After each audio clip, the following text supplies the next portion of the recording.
여러분 반갑습니다. 근데 그 인터넷이라는 게 굉장히 무섭네요. 제가 아는 것보다 더 많이 알아. 예, 룻기 강의를 할 텐데요. 예, 룻기는 사실 4장밖에 안 되는 굉장히 짧은 책입니다. 사람들이 이제 성경책은 이건 아유 구약은 분량이 너무 많고 또 그 중에서 뭐 분량이 적다고 하는 소선지서라고 있죠. 그건 짧은데 그건 또 너무 어려워요. 그래서 사실 소선지서 가운데 요나서를 제외하면은 목사님들이 설교 잘 안 해요. 그래서 좀 난감한 케이스긴 하지만은 또 대선지서라는 건 너무 책이 굵잖아요. 뭐 이사야서니 뭐 에스겔서니 뭐 예레미야니 굉장히 분량이 많습니다. 아무튼 룻기는 스토리가 굉장히 흥미롭잖아요. 그래서 잘 알려져 있는 것이고 또 우리 한국 사람들이 정서하고도 굉장히 비슷한 데가 많아요. 그래서 문화적으로도 좀 가깝고 그래서 이해하기가 쉽습니다. 룻기는 문학적인 측면에서 봐도 굉장히 탁월한 데가 있어요. 그래서 이 룻기의 저자가 여러 가지 그 등장 인물들을 곳곳에 잘 배치를 하고서 필요에 따라서 그 속에 이제 어떤 반전이라든지 뭐 서스펜스라든지 또 거기에 갑작스런 사건의 등장으로 인해서 일어나는 여러 가지 에피소드를 또 적고 있고요. 그래서 우리의 그 소박하고도 진한 감정을 자아내는 그런 대목들로 스토리를 엮어 나갑니다. 그 구성을 볼 것 같으면 뭐 사실은 간단하죠. 흉년이 들어서 이민을 갔다 그 얘기예요. 그래서 이 룻기는 가족이 다 갔기 때문에 가족 이민사라고 할 수 있습니다. 어떻게 보면 우리들하고 굉장히 동질적인 부분이 많죠. 우리나라도 살기가 어려워서 많은 사람들이 사실상 미국에 이민 오지 않았습니까? 가족이 다 오죠, 대개. 와서 잘된 사람들도 있고 또 이 엘리멜렉 가문처럼 잘못된 어렵게 힘들게 지내는 분들도 계시고 그러죠. 그래서 서로 공감할 수 있는 부분들이 룻기에 많이 있습니다. 근데 엘리멜렉에는 가장이 자기의 가족을 다 데리고 모압 땅으로 이주를 했는데 가서 보니까 생각한 것보다 더 상황이 나빴던 것 같아요. 그래서 결국은 엘리멜렉이 사망하죠. 거기 가서 그 가장이 죽었어요. 두 아들도 같이 갔는데 두 아들도 죽었어요. 근데 두 아들이 결혼을 다 했어요. 거기 가서 모함 여자들하고 유대인들이 이방인들하고 결혼하는 것은 그렇게 드문 일인데 그럼에도 불구하고 피치 못할 사정이 있었나 봐요. 그래서 아무튼 모압의 그 두 며느리를 맞이하게 됩니다. 나오미가. 근데 그 두 아들 마저 다 죽었으니까 본인하고 그 두 이방 며느리만 남았어요. 그나마도 이제 그 며느리 중에서 한 며느리는 오르바죠. 자기 그냥 저 부모님께로 돌아가고 룻만 남았어요. 룻은 이상하게도 거기에 글쎄 기댈 곳이 없었는지 모르지만은 이 룻을 따라서 유대 나라로 가겠다고 결심합니다. 그래서 룻이 몇 번 말렸지만 뜻을 굽히지 않으니까 함께 유대 땅으로 돌아오게 됩니다. 그래서 이와 같은 과정 속에서 이스라엘의 하나님은 과연 무엇을 하시는가, 또 어떻게 하시는가, 그런 것을 이제 이 룻기의 저자가 진술하기 시작합니다. 가족의 삶이 예기치 못한 재난을 겪으면서 일단 집안이 망한 거잖아요. 그런 가운데서도 하나님이 어떻게 그들을 인도하셔서 마지막까지 가고 결국은 해피엔딩으로 끝나게 하시는가. 그래서 굉장히 풍부한 교훈과 감동을 담고 있는데 룻기를 읽어보면 한편의 짧은 단편 드라마 같다는 생각이 들어요. 근데 이것이 이제 창작물이 아니고 실제로 있었던 사실을 기반으로 해서 엮어낸 스토리입니다. 근데 이것이 이제 역사 다큐멘터리인데 이를테면은 근데 이것이 우리가 그냥 간단한 흥미 소재의 스토리다 이렇게 보면은 아무것도 건질 것이 없어요. 그런데 성경책에 이것이 들어가 있단 말이에요. 성경책에 들어있는 모든 책들은 결국은 하나님께서 자기 백성을 어떻게 구원하시는가.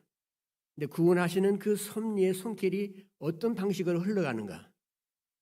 그 과정은 어떻고 내용은 어떻고 결과는 어떻고 그 가운데서 일어나는 여러 가지 사건들 속에서 하나님이 과연 역사하시는가 어떻게 하시는가 하는 것을 이야기하려고 하는 거죠. 그래서 룻기도 결국은 이와 같은 구속사의 일부가 됩니다. 비록 작은 책이지만 대단히 중요한 의미를 지닙니다. 룻기에서 가장 중요한 개념이 몇 개 있는데 그것을 우리가 알면은 룻기를 이해하는 데 도움이 될 줄 알아요. 그 중에 하나는 기업 물을 자라는 표현이에요. 이것이 키워드인데 룻기에서 아주 여러 번 이 말이 나옵니다. 이제 보아스와 룻 사이에 단순한 러브 스토리가 룻기다 이렇게 생각하면은 기업 물을 자에 대한 그 깊은 성경적 의미를 포착할 수가 없어요. 그렇지만 기업 물을 자가 무엇을 의미하는가를 알면은 보아스라는 사람에 대해서 우리가 더 깊게 이해할 수 있습니다. 또 보아스가 내다본 어떤 인물이 있는데 그가 누구야 하는 것에 대한 감도 좀 잡히는 거죠. 룻기는 보아스와 룻 사이의 어떤 연정 관계에서 일어나는 스토리 이상의 의미를 가지고 있어요. 하나님이 어떤 방식으로 죄인들을 구출하시고 하나님께서 약속하신 그 구원의 언약들이 어떤 식으로 해서 이것이 일어나는가. 그러니까 유대인 사회의 한 관습을 빌어서 그것을 가지고 하나님의 구원을 설명해 나간다는 거예요. 그러니까 여기에 나오는 룻기에 나오는 등장 인물들은 사실상 허구가 아니고 허상도 아니고 실제 인물들로서 또 다른 실제 인물에 대한 것을 이렇게 바라보게 합니다. 용어가 좀 생소해서 그런데 이 직역성경이라는 것이 있는데 우리나라에 개역 개정처럼 기업 물을 자를 그냥 물을 자라고 해서 기업이라는 말 빼버리고요. 세번역에서는 또 풀어서 집안간으로서 책임을 질 사람이다 이렇게 또 풀어서 얘기를 했는데요. 의미상으로 보면 그냥 친족 구속자 혹은 친족 속량자, 속량 돈 주고 사는 것을 속량이라고 하잖아요. 그걸 얘기합니다. 이제 기업이라는 말이 들어가기 좀 어렵거든요. 기업이 무슨 기업체 그런 뜻이 아니고 여기서 말하는 기업이라는 것은 기업물을 자라는 것은 어떤 집안의 재산 혹은 그 유산에 해당하는 것을 이렇게 사는 사람을 기업물을 자라고 그래요. 그래서 이 유산을 매입하는 사람이 기업물을 자가 됩니다. 제가 조금 후에 좀 더 자세하게 설명하겠습니다만은 아무튼간에 먼 옛날 이스라엘의 베들레헴이라는 지역에서 엘리멜렉이라는 가장이 가족을 끌고 모압 땅으로 그것도 굉장히 호전적인 국가였는데 이스라엘 사이가 안 좋았어요. 그래서 그 모압 땅으로 이주를 합니다. 다른 사람들은 다 베들레헴에 머물렀던 것 같은데 이 가족이 이렇게 두드러지게 떠난 것이 기록된 걸 보면은 좀 자기들 나름대로의 독특한 사정이 있지 않았나 싶습니다. 우리나라도 가난 때문에 미국으로 이민했던 역사가 있지 않습니까? 아직도 그것이 진행 중이죠. 그러나 나오미 입장에서 이제 보면은 모압으로 이민을 했지만은 좋아진 것이 하나도 없어. 그렇잖아요. 거기서 남편이 있고 자식들이 있고 또 이방 며느리까지 끌고서 이걸 어떻게 하느냐고 이런 상황에서. 그래서 하나님이 과연 살아계신가 하는 그런 근본적인 질문을 던지게 됩니다. 정말 여호와 하나님이 우리를 사랑하시는가? 우리를 정말 의미 있는 삶을 위해서 출애굽의 그런 역사를 일으키시고 가나안 땅에까지 들어오게 하시고 이렇게 살게 하시는가? 결국은 뭐냐? 가나안 땅에 와서 정착까지 했지만 뭐냐 이게? 여호수아라는 인물이 백성을 끌고 가나안에 정복해서 들어왔지만 거기 와서 정착까지 하고 하지 않았어요? 그렇지만 사사기라는 그런 혼란한 시대를 맞이하게 되고 그 가운데서 사사기 시대를 배경으로 한 가정의 불운한 삶이 여기서 기록되어 있는데 그 주인공이 바로 나오미라는 거죠. 그 나오미의 삶은 어떻게 된 거냐? 아주 처절한 거죠, 이거. 그래서 나오미가 매니들을 보았지만은 뭐 아들이 죽고 하나는 자기 집으로 떠나버리고 그 하나는 절대로 자기는 떨어지지 않겠습니다, 시어머니한테. 그러니까 나오미가 할 수 없어서 그 이방 여인을 데리고 글쎄 고향으로 돌아온다는 말씀이에요. 빈손으로, 공허한 손이죠. 고향을 떠날 때는 그래도 자식들이 있었어요. 남편도 있었고. 그러니까 내가 나갈 때는 풍족하였거늘 그러죠. 나중에 이렇게 한탄하잖아요. 이제 돌아올 때는 내가 빈손이 되었다. 우리 삶의 한 단면도죠. 우리에게 풍족한 때가 있고 또 그것이 다 날아가 버리고 빈손이 되는 때가 있잖아요. 나 자신이 그렇지 않더라면 우리 집안에 혹은 우리 주변에 그런 사람들 다 있어요. 인생이라는 것은 일정하지 않다. 하나님을 믿는다고 해서 그것이 다 보장되는 것도 아니고 우리의 삶에는 굴곡이 있다. 그런 와중 속에서 하나님이 무슨 일을 하시는가, 도대체 무슨 일을 하시긴 하시는 건가, 그런 회의와 갈등 속에서 하나님을 찾고 하나님을 체험하고 하나님의 구원을 내가 직접 몸으로 경험하는 것, 그런 과정에서 우리 신앙이 자라고 우리 신앙이 굳어지고 하나님 역시 신뢰할 수 있는 분이라는 것을 우리가 확신하기에 이르는 것입니다. 그러나 그날에 오기까지 우리는 많은 시행착오를 거쳐야 되고 나오미가 10년이라는 세월이 지나서 비로소 베들레헴으로 돌아옵니다. 그런데 룻이 돌아와서 이제 나오미와 함께 살게 되는데 나오미는 이제 이때부터는 자기는 백그라운드로 이렇게 빠지고 룻이 앞으로 나와요. 왜냐하면 나오미는 룻을 지금 재혼을 시켜야 할 판이에요. 그래서 그 일을 하는데 이제 주역을 맡습니다. 그래서 룻은 이제 생계를 위해서 자기가 나가서 이제 뭐 벌어야죠. 근데 무슨 잡이 있겠어요? 이국에서 온 여자인데, 예. 우리로 치면은 말도 틀리고 하지 않겠어요? 액센트도 다르고 풍습도 다르고 무시하겠죠, 사람들이. 그럼에도 불구하고 추수밭에 나가서 이삭을 줍습니다. 뭐 요즘 우리나라처럼 무슨 기초 수급 그런 혜택 제도가 있는 것도 아니고 그것이라 하면 얼마 되지도 않지만 그래도 그나마도 받을 수 있는 상황이 아니잖아요. 무조건 하나님 믿습니다. 하나님이 알아서 이게 돌아오게 하셨으니까 또 뭐 하여튼 우리는 하나님을 그런 식으로 이렇게 자꾸 갖다 붙여요. 하나님이 여기 오라고 하셨다. 하나님이 보내셨다. 이게 하나님 알아서 하실 것이다. 그러니까 여기 가만히 앉아 있자. 그럼 하나님 누굴 시켜서 뭐 쌀 까만으로 가져오게 하시겠지. 이런 신앙은 신앙이 아니에요. 그건 아주 게으른 사람이 하는 얘기예요. 나가서 사지가 멀쩡하니까 나가서 뭐라도 해야죠. 그래 나갔어. 나간데 이방인으로 괜히 창피하잖아요. 추수밭에서 남자들이 다 일하는데 놀렸겠죠. 예. 얼마나 부끄럽겠어요. 괄세를 받았겠죠. 그래서 나가서 이삭을 줬는데 마침 그때 그 밭의 주인인 보아스라는 사람을 만나게 됩니다. 그래서 보아스가 이 이방 여자의 하는 일을 종들을 통해서 들으니까 굉장히 뭐 밥 먹으러 가지도 않고 계속해서 이삭을 줍고 그렇게 한다고 그 말을 듣고 감동을 받고 사정을 알고는 동정하게 되죠. 그래서 이제 이런 하나의 만남의 사건을 통해서 하나님이 지금 무엇인가 일을 계획하고 계신다, 진행시키시고 있다 하는 것을 우리가 감지할 수 있는 거죠. 우연은 흔히 없다 이런 말을 하는데 뭐 맞을 수도 있고 안 맞을 수도 있죠. 제 생각에는 우연은 있어요. 우리 편에서 보면 우연이 있어요. 다만 우연을 하나님이 사용하셔서 우연의 섭리를 통해서 우리를 또 인도하신다고 봐요. 아무튼 우연히 보아스라는 사람의 밭에 가게 됐고 그 밭에 가서 또 보아스를 만나게 되고 또 보아스의 동정을 사게 되고, 물론 우연 같지만 그 뒤에는 하나님의 섭리가 있는 것이죠.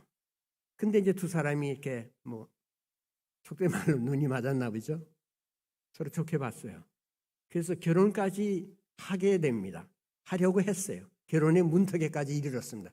그러나 그것이 좌절될 수밖에 없는, 성공할 수 없는 그런 위기를 맞습니다. 여기서 우리가 또 하나 이해하고 넘어가야 할 관습이 있는데, 그게 이제 계대 결혼이라는, 말이 어려운데요. 계대 결혼. 아시는 분은 아실 거예요. 성경 공부하시면 이런 거 다 다룰 테니까. 계대 결혼 혹은 수혼제라고 해요. 수혼제. 그것도 말이 어려워요. 한문을 보지 않으면 무슨 소리인지 몰라요. 수혼, 형수하고 결혼한다는 거죠. 근데 이제 계대는 대를 잇는다는 거니까, 수혼은 형의 아내와의 결혼을 가리키는 거예요. 형이 후손이 없이 죽을 경우, 자식 없이 죽을 경우에 그 형의 가문을 이어줘야 하기 때문에 동생이 그런 의미가 있다는 거예요. 그래서 그 남동생이 형수와 결혼해서 애를 낳고, 그 다음에 그 재산이, 그 토지가 가문 밖으로 나가지 않도록 하고, 또 그 과부가 된 그 형수를 이를테면 먹여 살리는 일종의 사회복지 제도와 같은 그런 풍습이죠. 예를 들면. 근데 이제 보아스하고 루스의 경우는 이것하고는 좀 달라요. 왜냐하면 보아스는 엘리멜렉의 동생이 아니었거든요. 예. 또 자식들의 형제도 아니고.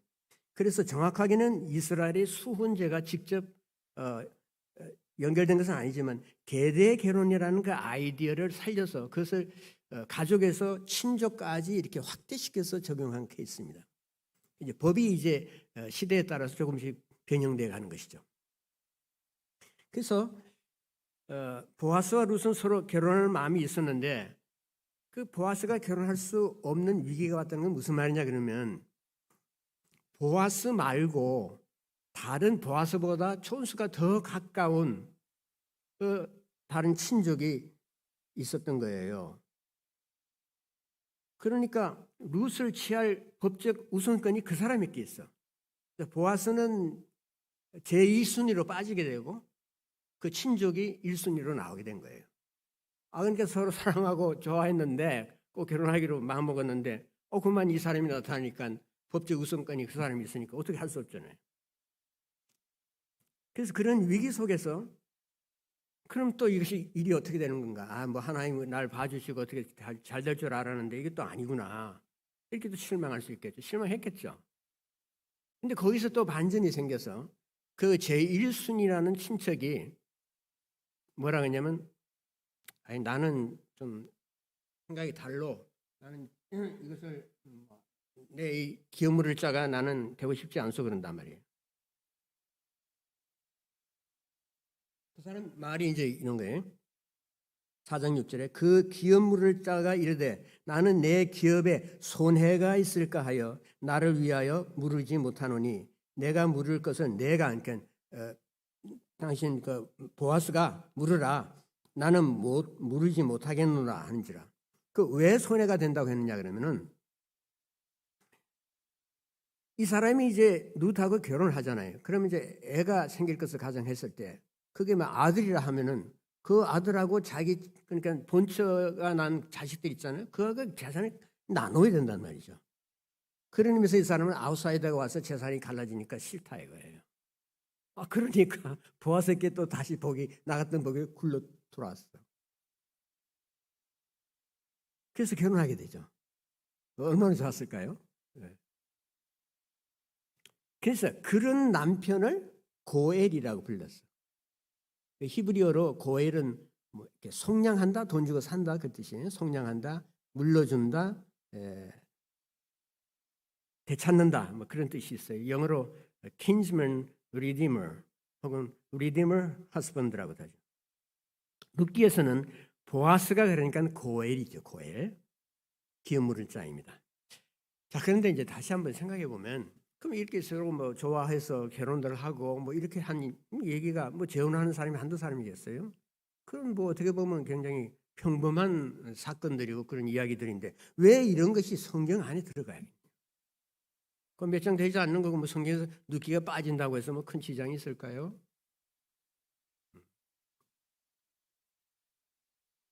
보아스와 룻의 결혼이 계대 결혼이라는 당시의 사회적 풍습에 의해서 이것이 이루어진 거 아닙니까? 그러니까 이스라엘의 한 결혼 풍습인데 여기에는 그 결혼 풍습을 넘어서 그 이상으로 아까 말한 구속사에 중요한 의의를 부여하는 사건이기 때문에 그렇다는 거예요. 룻기가 구속사의 한 이야기다라고 먼저 말씀드렸는데 근데 이것이 그냥 구속사의 한 스토리가 아니라 구속사에서 중요한 핵을 긋는 굉장히 중요한 아이디어를 주는 그런 사건이에요. 룻기 마지막 부분을 보면은 오벳이라는 이제 얘기가 나오거든요. 오벳 보아스와 룻 사이에서 오벳이라는 아들이 나왔어요. 근데 그 오벳에 대한 이야기가 또 나오는 장성해갖고 또 결혼하지 않았겠습니까? 그래서 오벳이 이세를 낳았어요. 근데 이세라는 이름도 여러분 좀 익숙하실지 모르겠는데 이세가 또 이제 장가를 갔겠죠. 그래서 또 자식을 낳았는데 그 자식의 이름이 다윗이라고 했어요. 여기서 가슴이 쿵동하죠. 아니 엘리멜렉이 이렇게 해서 족보가 내려오더니 거기 룻이라는 며느리가 있었는데 자기 아들은 죽고 근데 다른 사람이 들어서 사위 노릇을 하고 그렇게 해서 애를 낳기 시작했다. 오벳은 이세를 낳고 이세는 다윗을 낳으니라 라고 룻기가 끝나는 굉장히 의미심장한 거예요. 룻기의 평범한 이야기 속에 감추어진 어떤 비밀이 있었다는 거예요. 그렇게 해서 다윗을 낳았다는 말로서 룻기가 끝나면서 이를테면 무대에 막이 내리게 됩니다. 그런데 거기서 끝나지 않더라는 거예요. 구속의 역사가 진행되면서 그 속에 있는 겹겹이 쌓여있는 하나님의 경륜, 하나님의 섭리, 하나님의 아이디어가 있어요. 하나님의 신비가 쌓여있어요. 그래서 룻기 마지막에 다윗이 언급되고 나서 장면이 그쳤는데 그런 줄 알았는데 누군가가 그렇지 않다고 본 사람이 있었던 거예요. 그 뒤에 또 하나의 커튼이 있다. 그것을 제쳐야 한다. 그렇게 생각한 사람이 마태라는 사람이었어요. 신약에 나오는 마태복음 아시죠? 왜냐하면 그 마태복음 1장 1절을 보면은 족보가 나오는데 그것을 처음에 스타트가 어떻게 하냐면 아브라함과 다윗의 자손 예수 그리스도의 계보라, 예수 그리스도의 족보라 그렇게 나와요. 그러니까 다윗을 낳았다고 했는데 그 다윗의 후손에 대한 이야기는 언급되지 않았잖아요. 그리고 당시에는 예수라는 예수 그 이름도 몰랐어요. 구약 성도들은. 그것을 다윗의 후손 중에 메시아가 온다는 것은 다 기대하고 있었는데 그 사람이 누군지는 모르고 있었던 차에 그 마지막 커튼의 다음 커튼을 열음으로 말미암아 마태가 영감된 성령의 감동에 의해서 그분이 바로 예수 그리스도라고 선언하게 된 거예요. 그래서 자기 복음서 맨 앞에 쓴 것은 마태가 룻기의 맨 마지막에서 영감을 받은 것이죠. 그러니까 마태복음은 룻기의 후편이라고 볼 수 있는 거예요. 룻기의 속편이야. 우리 신약 성도들은 다윗이라는 이름을 들으면 그냥 굉장한 진한 감동을 받죠. 예? 다윗이라는 이름으로 룻기가 끝났으니까 그것은 무엇을 의미하냐면 이 룻기의 저자가 진정으로 하고 싶었던 말이 있었어. 그러기 위해서 이 대본을 엮은 거 아니에요. 근데 그것이 하나의 러브스토리로 끝난 것이 아니라 그것이 끝나고 장이 바뀌고 맨 마지막에 가니까 다윗으로 끝나더라. 결국은 다윗의 이야기를 하기 위해서 룻과 보아스의 결혼을 이야기했던 것이 계대 결혼하는 것을 끌어들여서 당시 풍습을 끌어들여서 그것을 싫어하지만은 그것을 빌미로 해서 이야기를 전개시킴으로 말미암아 우리가 바라는 하나님이 약속하신 메시아가 어떻게 오시는가 하는 것을 진술한 것이라 이 말이에요. 그러니까 신약 성도 입장에서 보면 다윗 왕? 그러면 벌써 우리는 다윗의 후손을 생각하잖아요. 다윗의 이름으로 다윗의 로열 패밀리의 계보를 타고 오시는 그분이 바로 그리스도라는 거예요. 메시아라는 건데 그분의 이름이 예수라 그래요. 바로 이분이다 하고 외친 것이 복음이죠. 그렇게 해서 우리가 경시하고 넘어가기 쉬운 이 짧은 몇 장밖에 안 되는 룻기가 살아나는 거예요. 우리가 하나님의 말씀을 경건하게 다루면 안 되죠. 그런 속에 그와 같은 거대한 구속사의 큰 흐름이 되는 획을 긋는 그런 아이디어와 그런 암시를 거기에 담고 있더라는 거죠. 그것을 밝혀내기 위해서 우리가 성경 공부하는 것이고 그런 것을 설명하는 것이 성경 강해자고 목사의 일이죠. 네. 여러분들이 그런 면에서 주목해서 성경을 보신다면 그 성경 말씀이 살아나지 않겠어요? 얼마나 오묘하게 하나님께서 자신의 구원을 이어 나가시는가 그죠? 네. 영적 통찰이 우리 교회에서 필요합니다. 근데 그 마태복음 1장 1절 이하를 보면 아브라함과 다윗의 자손 예수 그리스도의 계보라 하고서 그 계보가 이제 쭉 나오잖아요. 근데 그 계보를 보니까 다윗왕을 포함해서 다윗왕을 얘기하니까 그 어떻게 다윗왕의 조상을 얘기했죠. 거기 보니까 난데없이 룻이 나온단 말이에요. 네. 보아스는 유대인이니까 상관없어. 룻이나 왜 룻이 아니 거룩하고 경건한 이스라엘의 최대 왕이었던 다윗 왕의 족보에 이방인이 껴있더라. 다윗에게 이방인의 피가 흐르고 있었다 이 말이에요. 얼마나 이거 쇼킹한 얘기예요. 이스라엘 백성들이 이방인을 알기는 진짜 못같이 알잖아요. 무시하고 상종하지 않고 그런데 보니까 자기들이 이렇게 존경하는 다윗 왕에게 이방인의 피가 흐르고 있더라. 하나님께서는 처음부터 이방인의 구원을 계획하고 계셨던 거예요. 그래서 그와 같은 다윗 왕의 족보 안에 이스라엘의 그 적국이다시피 한 그런 나라, 모압이라는 나라의 여자를 데리고 와서 그 몸을 통해서 다윗 왕이 출생하게 하고 그 다윗 왕의 이제 계보를 타고 로열 패밀리의 라인을 따라서 그리스도가 태어나게 하잖아요. 그러니까 룻의 남편이 누구였냐? 보아스였다고요. 보아스의 증손자가 다윗 왕이에요. 나중에 다윗의 자손으로서 그 자손 중에 요셉이라는 사람이 나타나죠. 그 요셉이 마리아와 결혼을 하게 돼요. 그래서 마리아와 결혼해서 그 사람이 법적으로 육체적이 아니라 법적인 그리스도의 아버지가 돼요. 그래서 이것이 대단한 족보죠. 근데 이제 여기서 이 정도로 하고 더 중요한 것이 있는데 그게 뭐냐면 기업 물을 자라는 것이 이제 그 사람을 가르쳐 고엘이라고 그러잖아요. 고엘. 근데 보아스가 고엘의 역할을 맡았죠. 그 사람이 고엘이었잖아요. 이것을 이렇게 샀으니까, 이것을 구출했으니까, 속량을 했으니까. 그래서 보아스는 그러면 도대체 보아스에 대한 이야기는 거기서 그치냐? 안 그치지. 이 룻기 저자의 생각은 좀 멀리 가고 있는 거예요. 지금 먼 데를 보고 있어요. 지금. 우리는 성경 보면 그 앞에만 보는데 아니 이 사람이 멀리 보는 거예요. 뭘 시야를 넓히라. 구석의 경륜이 지금 펼쳐지고 있는 구석의 그 넓은 창공을 향해서 바라보라요. 우리는 그냥 답답해. 그래서 고엘이 되실 것을 예표하는 자로서 보아스를 세웠던 거예요. 보아스의 역할이 고엘이었으니까 보아스를 보는가, 보아스가 어떻게 룻을 돌봤는지 보느냐 이거예요. 우리 생각에 돈 많은 남자니까 그냥 젊은 여자를 보고 그냥 껍벅해서 뭐 그냥 곡식 좀 주고 뭐 이렇게 해서 결혼했나 보다. 이런 전혀 그런 얘기가 아니에요.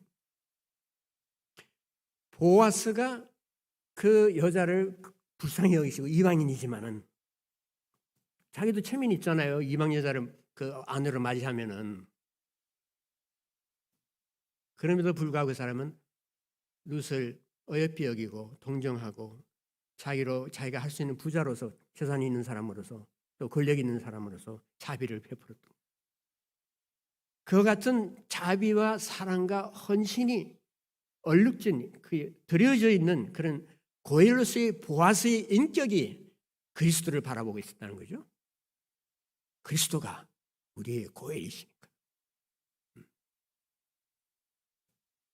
만약 우리가 예수 그리스도의 우리의 고엘 되심을 우리가 깊이 인식한다면은, 그러면 그 우리의 고엘 되신 예수님께 얼마나 우리가 감사의 고개를 참 숙여야 하겠어요? 말은 뭐 맨날 하나님 감사합니다 그러죠.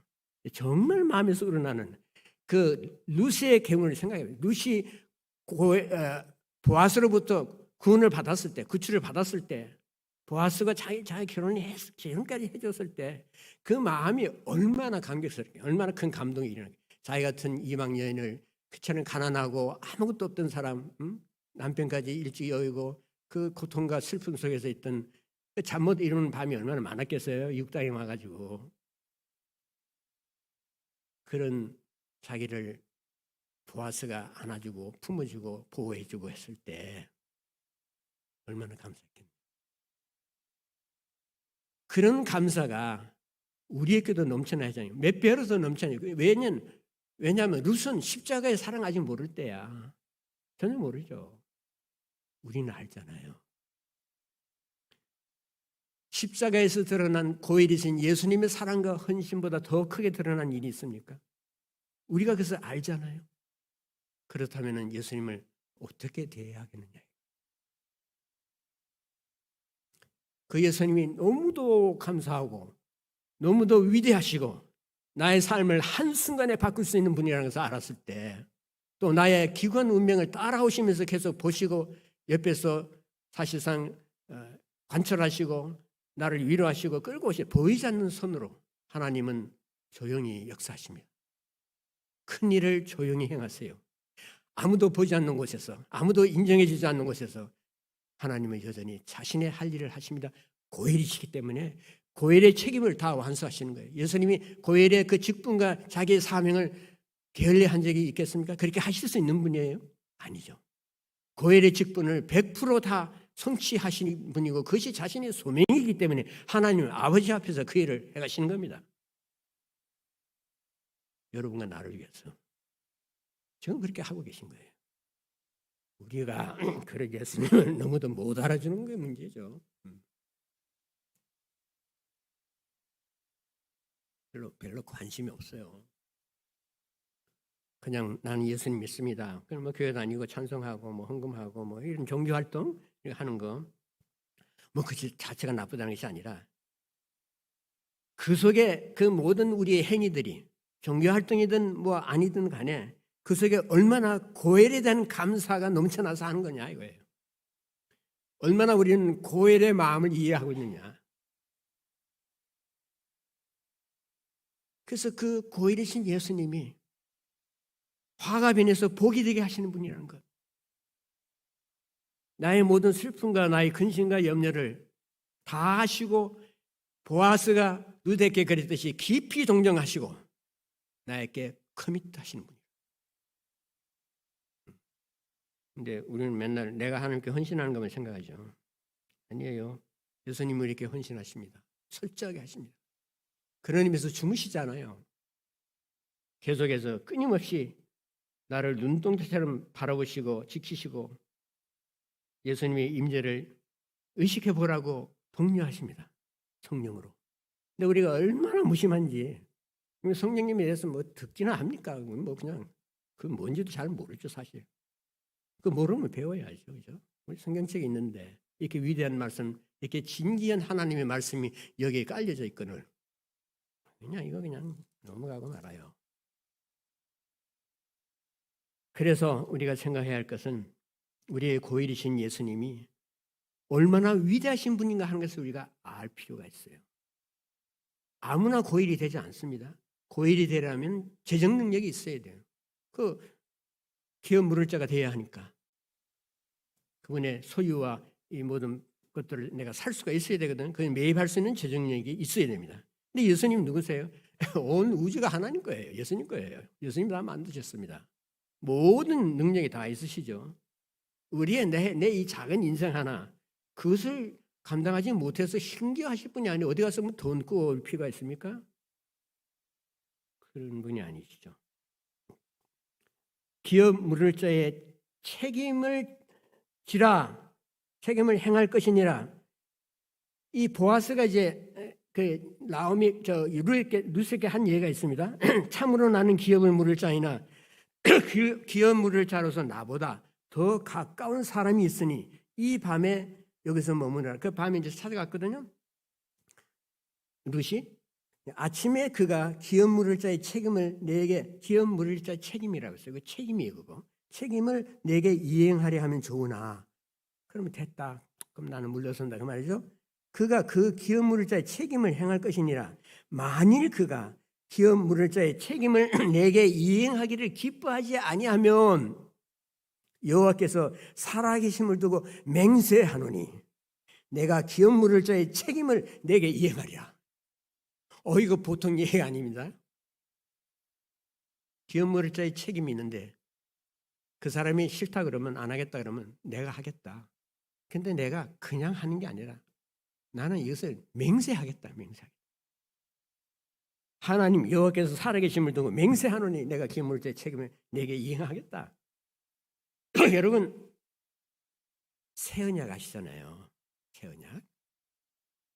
또 새 언약이니까 왜 새 언약이냐면 시내산에서 하나님께서 이스라엘 백성하고 맺은 언약이 있잖아요. 이제 그건 옛 언약이에요. 근데 그 특징이 뭐냐면 피로서 맹세하는 것입니다. 제물이 피로서. 그래서 구약 시대는 제사장이 그 피를 해서 다 백성에다 뿌리고 뭐 성소에도 뿌리고 다 그랬죠. 제단에도 뿌리고 예수께서 이제 십자가로 가시기 전에 제자들을 모아놓고서 마지막 만찬을 하시지 않았습니까? 그때 장과 떡을 나눠주시면 내 피와 내 살이다. 이건 내가 너와 믿는 새 언약이다 그랬어요. 그 뭐냐면 예수님이 맹세하고 하신 거라.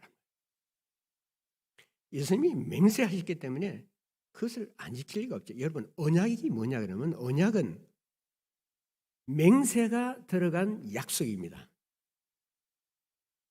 그래서 새 언약은 예수님이 우리에게 자신의 피로서 맹세하신 거예요. 무엇을 맹세하시냐? 십자가의 피로서 내가 너희를 구속하겠다. 너희의 고엘로서 나는 너희를 보호하고 책임질 그 의무가 있는다. 그것을 내가 철저하게 이행하겠다. 그것을 신뢰하라고 말이에요. 십자가를 믿으라는 것은 그 같은 예수님의 맹세를 내가 신뢰하라고 말이에요. 예수님 맹세를 깨시겠습니까? 그래서 여호와의 이름을 두고 내가 맹세하는 거예요. 사람 이름 두고 맹세하는 것이 아니고 더 이상의 무슨 보장을 할 수 있어요? 그러니까 하나님이 우리를 사랑하시고 십자가를 가시고 우리를 돌보시고 우리의 주가 되셨다는 것은 예수 그리스도의 맹세에 의한 것이라고요. 근데 우리가 주님 잘 못 믿어요. 잘 신뢰를 못 해요. 조그만 어려운 일이 있으면 그냥 이거 다 집어친다 그러고 교회가 뭐고 그만두겠다 그러고 하나님 원망하고 그런 일이 참 많죠. 믿어도 미지근하게 믿고 도대체 우리가 예수님의 그걸 모르는 걸 잘 몰라. 그래서 우리가 배워야 돼요. 알아야 되고 깨달아야 되고 그런 것을 나로 하여금 알게 하소서 하고 성령의 도우심을 간구하고 그것이 우리의 기도라예요. 기업 물을 자는 친족으로서 법적인 권리가 있어야 되거든요. 법적인 권리가 있을 때. 근데 법적인 권리가 뭐냐면 친족이 돼야 되잖아요. 가까운 친족이 돼야 돼요. 근데 예수님이 세상에 인간으로 오셨잖아요. 하나님으로 오신 거 아니에요. 신으로 오시지 않았습니다. 인간으로 인간의 몸으로 오셨어요. 그래서 우리의 친족이 되기 위해서 같은 인류가 되기 위해서 우리 자신과 자신을 아이덴티파이 하기 위해서 사람이 되셔서 오셨고 사람이 되셔서 가르치셨고 사람이 되셔서 십자가에 돌아가신 거예요. 우리의 가장 가까운 친족. 그래서 히브리서에서는 예수님을 우리의 맏형이라고 하시죠. 맏형은 우리를 보호하고 뭐 물을 께서 형한테 물어보고 하듯이 우리의 맏형이시라. 우리 인도자시라. 근데 이 맏형 되신 예수님은 순종과 고난의 길을 걸으신 개척자이십니다. 인간이 겪을 수 있는 온갖 어려운 상황을 다 아세요. 우리의 슬픔, 우리의 고통, 우리의 고민, 우리의 죄악, 우리의 불순종, 우리의 억울한 사정 이 모든 것을 다 알고 전지전능하신 하나님으로서 지금 하나님 우편 보좌에 계세요. 지상에 계실 때는 전지전능을 하시지 않았어요. 그래서 물어보셨죠. 환자 보고 이렇게 앓은 지가 몇 년이 되냐 물어보셨어요. 예수님도 그때는 세상에 사시면서 전적으로 하나님께 의존하시고 성령에 의존해서 필요한 지식을 다 받으셨던 거거든요. 그런데 지금은 그렇지 않죠. 지금은 부활하셨어요. 부활하셔서 세문 받으시고 하나님 우표 모자에 앉아 계세요. 다시 자신의 본래의 자리로 환원하셨습니다. 모든 것을 하시고 모든 것을 행할 수 있고, 그래서 예수께서 제자들에게 하신 말씀이 부활하신 후에 얘기하시지 않았어요? 예. 아버지께서 하늘과 땅에 있는 모든 권세를 나에게 다 주었다고. 그러니까 너희는 나가서 만국의 복음을 전파하라 그랬거든요. 하늘과 땅의 모든 권세를 가지고 계신 분이 예수님이라는 것이 우리에게 확실하게 믿어져야 됩니다. 그럼 우리가 소소한 문제로 괴로워하지 않을 거예요. 그런데 하나님은, 예수님은 인간으로 오셨기 때문에 우리가 그렇게 고민하고 괴로워하고 슬퍼하고 좌절하고 할 수밖에 없는 나약한 존재라는 것을 잘 아세요. 우리가 실수한다는 걸 잘 아세요. 야고보도 말하기를 우리에게 실수가 많으나, 주님이 그거 아신다. 우리가 진토로 만들어졌다는 사실을 아신다고 말이에요. 흙이야, 흙. 먼지 아무것도 아니에요. 흙 불면 그냥 날아가 버려요.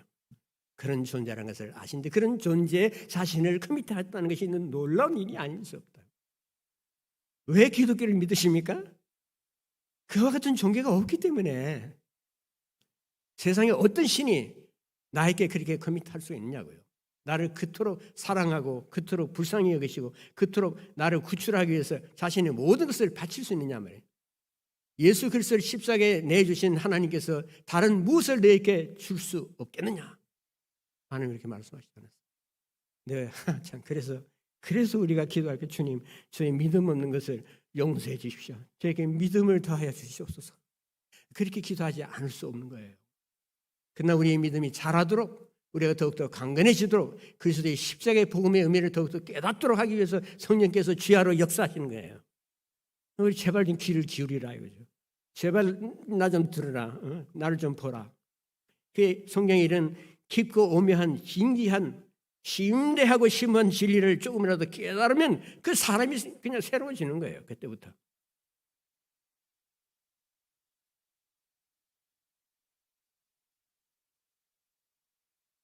남편과 사별하고 너무도 가난하고 먹을 것이 없고 그런 룻이 친척과 고향을 등지고 아무도 모르는 이웃 땅으로 이주했을 때 그 발걸음 한 걸음 한 걸음마다 주님이 동행했었던 거죠.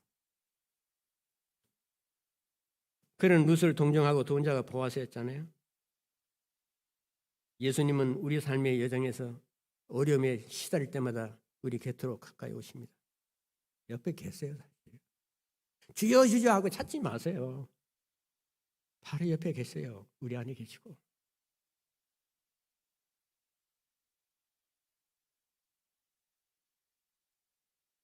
우리를 형제라고 부르기를 부끄러워하지 아니하신다 그랬거든요.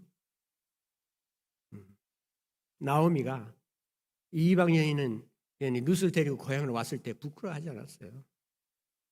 그냥 왔어요. 와서 나를 나오미라 부르지 말고 마라라 부르라. 나오미는 뭐 희락이라는 뜻이에요. 기쁨이라는 뜻이에요. 마라, 쓴물이라는 뜻이에요. 쓴물. 내 인생이 쓴물이 됐다. 왜 나를 나오미라고 부르느냐? 내가 어떻게 얼마나 고난을 겪고 사는지 아느냐? 나를 보라. 나갈 때는 풍족했지만 아무것도 없이 오지 않았냐? 오히려 혹을 하나 달고 왔다. 그래도 나오미가 안 되겠으니까 너는 거기 돌아가라. 부끄럽게 여기지 않았어요. 예수님이 우리를 부끄럽게 여기지 않습니다. 비록 내가 룻처럼 이방인이고 가진 것이 없고 가난하고 많은 죄가 있을지라도 모른다고 하시지 않고 더 가까이 오시고 더 품어주시고 더 깨닫게 하시고 더 알게 하시고 더 참으시고 오래 참으시는 하나님, 인자와 자비를 베풀기를 기다리고 기다리시는 분이라. 그래서 우리도 예수님을 우리의 고일로 맞이하면 새롭고 복된 삶을 살 수 있다는 것이 룻기의 중요한 교훈입니다. 여러분, 룻기의 배경인 사사시대를 떠올려보세요. 사사시대 이 세상에 이게 얼마나 이게 더럽고 어지럽고 불의한 세상이었습니까? 가난하고 힘없는 사람들이 얼마나 고난을 당했어요. 그럼에도 불구하고 믿음을 가졌던 자들이 있었다는 거죠. 사회가 극도로 혼란했어도, 올 것이 없고 극도로 가난했어도 그 중에 하나님의 구원의 역사가 계속해서 진행된다는 것을 믿는 사람이 있었다 이거예요. 룻을 생각해 보세요. 그 황량한 들판에 곱게 핀 한 송이 야생화와 같습니다. 그 야생화에서 풍겨나오는 그 향취가 그 더럽고 추악한 사사시대의 악취를 제거시키고 황무한 인생의 들판에 아름다운 꽃들을 핍니다. 그래야 이제 고난과 가난과 소름의 세월 속에서 룻이 흘렸던 그 눈물은 희락의 손수건으로 닦여지고 나오미가 겪었던 쓰디신 그 고초의 가슴은 기쁨의 웃음으로 담뿍 채워졌습니다. 이것이 소설이 아니고 진짜라 이 말이에요. 실제로 있었던 일이고 앞으로도 있고 현재도 일어나고 있는 일이에요. 한만은 모압 등을 등지고 새로운 출발을 위해서 유대 땅 베들레헴에서 어떤 일이 일어나느냐. 그 아버니가 마치 얼음이 꽝꽝 얼은 그 속에 씨앗이 있어서 그것이 봄의 온기와 함께 피어나는 것 같더라. 인생의 새 봄을 맞는 나오미와 룻에게 그들이 상상할 수도 없었던 너무도 현란한 구색의 꽃이 그들의 후손을 타고 피어나고 있더라고요. 그 과정에서 나오미와 룻이 기여하는 것이 있더라 이거죠. 그 형편없는 인생들이지만 그들의 그 핏줄을 타고 그들의 이야기를 타고서 예수 그리스도의 스토리가 나오게 됐다. 그러니까 이 사람들이 우리의 구주이신 예수 그리스도의 구속을 탄생시키는데 기여한 사람들이에요. 우리의 은인들입니다. 그래서 하면 이들의 인생이 얼마나 보람되고 얼마나 위대합니까? 아무리 고생을 했어도 아무리 멸시를 받았더라도 이들이 자기의 구속사에서 끼친 영향을 생각하면 아마 하늘나라에 가면 알게 되겠죠. 그러나 많은 부분은 우리의 생애 동안에 알려지지 않고 지나갑니다. 그러나 서러워할 필요도 없고 괴로워할 필요도 없고 아쉬워할 것도 하나도 없어요. 우리가 룻처럼 나오미처럼 하나님의 언약의 약속을 믿고서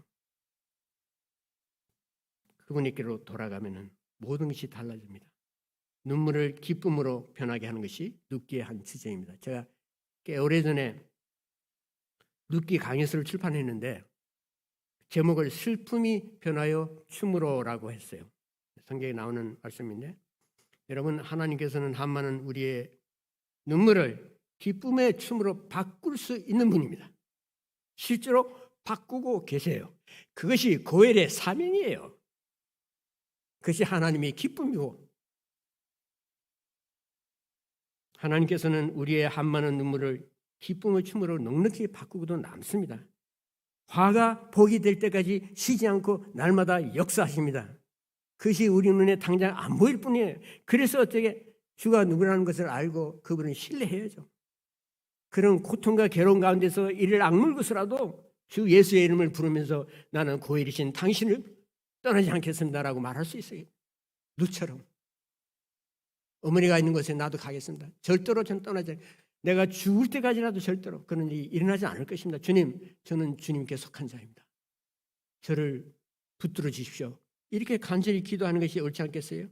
하나님께서는 우리의 흐느끼는 울음소리에 그 고통의 탄식에 젖은 그 모든 것을 다 경청하세요. 그래서 나를 위해서 나를 돕기 위해서 보아스를 이미 준비해 놓으셨어요. 룻이 모압 땅을 떠나기 전부터 이미 보아스가 베들레헴에서 살고 있었어요. 룻을 맞이하기 위한 것이죠. 하나님이 준비하신 것입니다. 여러분, 주님은 나의 크고 작은 불행과 여러 가지 실수를 넘어서 나를 구원의 자리로 반드시 인도하십니다. 우리 눈물 흘리는 거 하나님 다 보세요. 남이 모르는 것 하나님 다 옆에서 다 아신다니까요. 나에게 흘리는 눈물 떨어지기 전에 이미 주님의 가슴 위에 먼저 떨어져요. 주님께서 십자가에 피로서 우리에게 언약을 맺으시고 그것을 꼭 지키신다고 했습니다. 나오미와 룻은 보통 사람들이었어요. 그들의 가난과 불운에 사로잡힌 고달프고 서러운 인생살이를 하다가 베들레헴으로 돌아오지 않았습니까? 그들의 마음은 공허했고 빈손에 아무것도 잡힌 것이 없었어요. 근데 그것이 보아스의 풍족한 은혜로 채워졌어요. 하나님께서는 지금도 우리 각자가 처한 여러 종류의 환경 속에서 우리의 빈손과 공허한 마음을 어루만지시고 그것을 섭리로, 구원의 섭리로 채우기를 주님이 원하세요. 주님이 원하신다니까. 주님이 원하시는 것은 주님은 하나님의 뜻에 항상 맞게 원하신다고. 하나님의 뜻에 맞는 것을 위해서 기도하십니다. 그렇기 때문에 하나님께서 들어주시는 거예요. 그래서 우리가 예수의 이름으로 기도한다고 하는 거예요. 예수님은 항상 아버지의 뜻에 전적으로 맞는 기도를 하시니까. 하나님께서는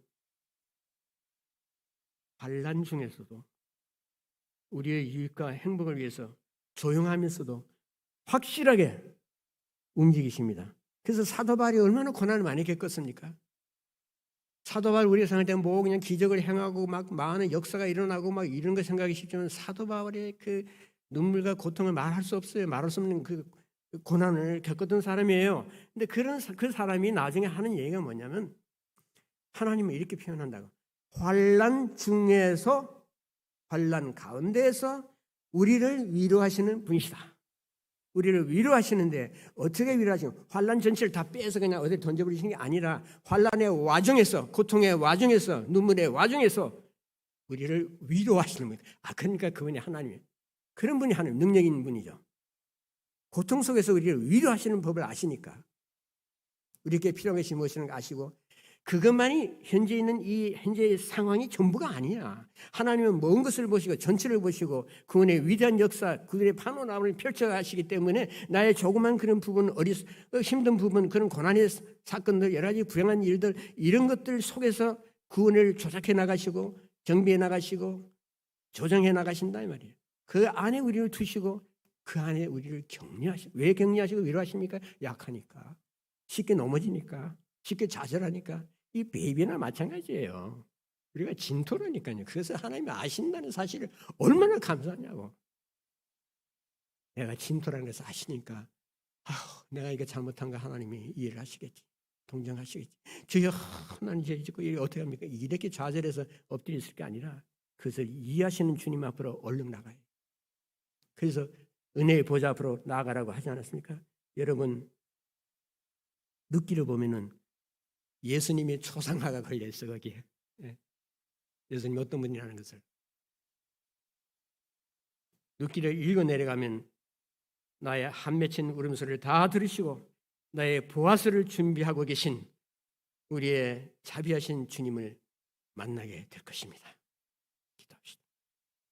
주님, 오늘 우리들이 살펴본 말씀에서 주님이 우리를 하여금 기억하기를 원하시는 것이 있으면 꼭 잊지 않게 하여 주시옵시고 우리의 고일이신 예수님에 대해서 더욱더 깊은 신뢰를 하며 주님을 따를 수 있게 하옵소서. 예수님의 이름으로 기도합니다.